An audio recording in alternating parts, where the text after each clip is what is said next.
Unlocking English. Mastering passive sentences with modal verbs. Hello learners! Today we're diving into the world of English grammar and exploring an interesting topic: how to form passive sentences with modal verbs. This can be a bit tricky, but don't worry, we're going to break it down for you step by step.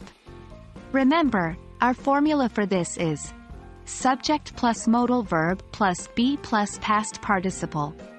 Let's get started. Before we delve into passive sentences, let's remind ourselves what modal verbs are. These are auxiliary verbs like can, could, may, might, shall, should, will, would, and must.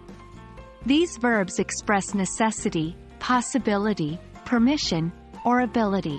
For example, John can play guitar.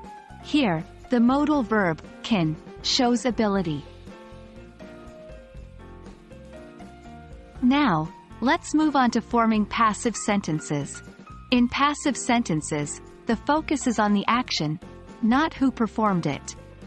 The structure we use is subject plus be plus past participle. For example, the active sentence, John wrote the letter, becomes, the letter was written by John, in passive voice. The real magic happens when we combine modal verbs with passive sentences. We get subject plus modal verb plus be plus past participle. Let's consider an example. The document must be signed.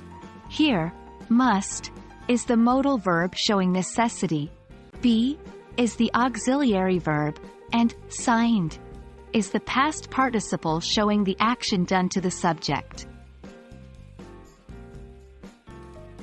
Let's put our learning into practice with some exercises. Try converting these sentences into passive voice using modal verbs. 1.